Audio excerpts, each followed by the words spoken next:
Of course, the Israelis are not going to opt for a truce because, you know, the Doha-Cairo negotiations,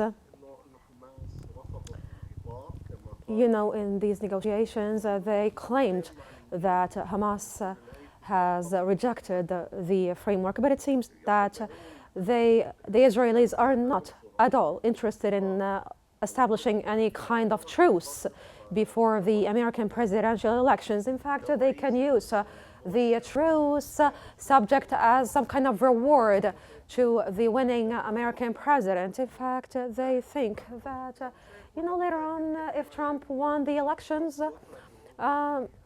you know, it will be evident that Trump has fulfilled his promises that he laid out in his caucuses and in his presidential campaign to stop the war in the Middle East. In fact, it seems that Israel is not at all serious in any agreement in the current time.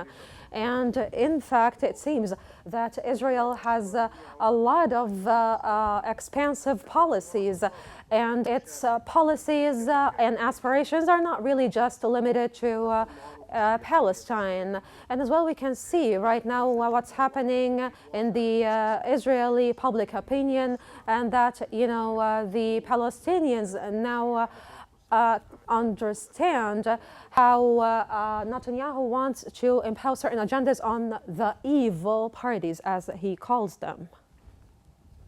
Sir, what role do you see international powers playing in this conflict, especially given the recent U.S. initiative for the ceasefire in Lebanon, which, despite the Biden's advisors visiting Israel, appears to have reached a deadlock?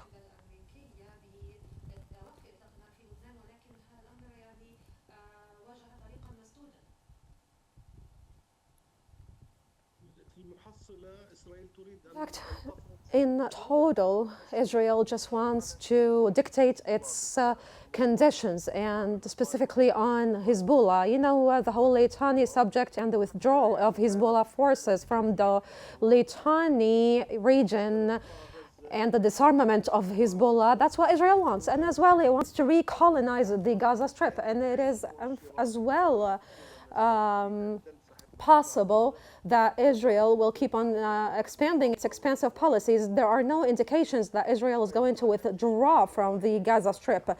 And in fact, the IDF, when they incurred into Rafah, they said that we are going to stay in unpopulated areas in Gaza Strip because we want to maintain a right of rapid intervention. And they want to do the same thing. They want to mimic these practices in Lebanon.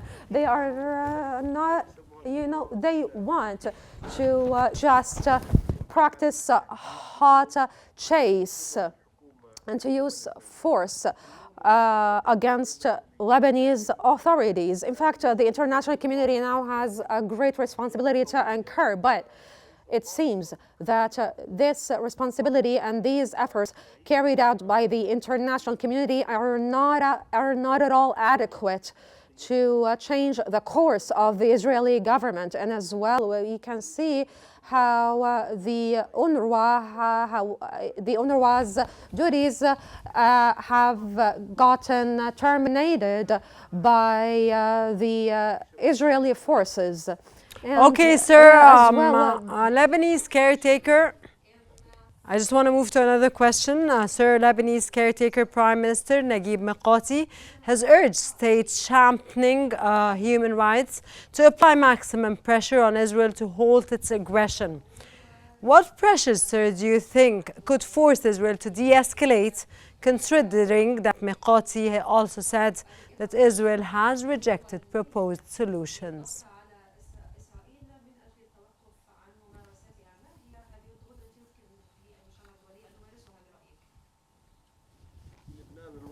In Lebanon, in fact, the situation is quite different from that in Gaza. In fact, the French could,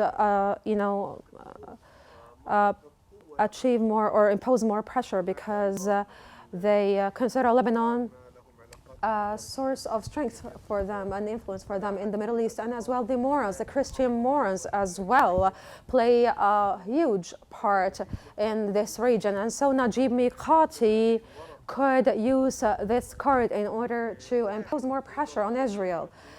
But at the same time, he needs to incur his responsibility. In fact, he refrained for a long time from electing a president for Lebanon. In fact, that was a fatal mistake.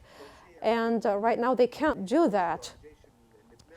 And as well, the expansion of Lebanon, of the Lebanese army into different regions, this as well provides a problem or presents a problem.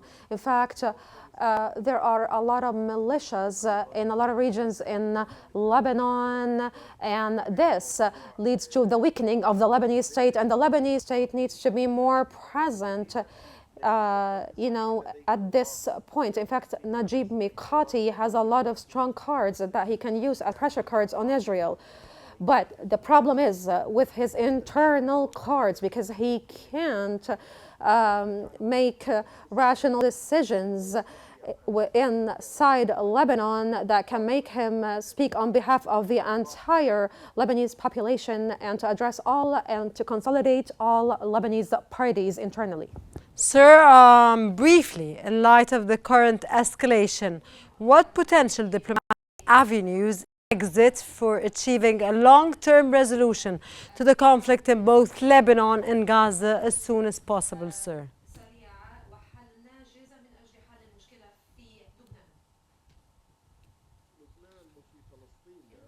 And Palestine, I would say, because we're talking about one front here.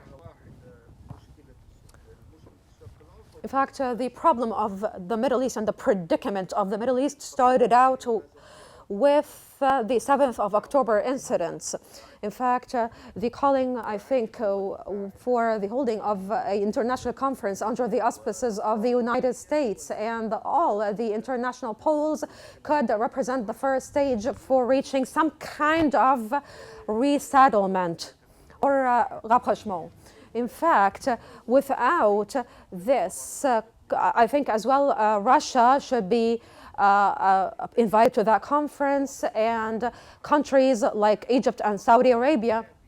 I think all these parties need to be convening together, and there has to be a lot of deliberations that are of huge international weight. And without these heavyweight deliberations carried out within a huge international peace conference, without this, nothing will ever happen.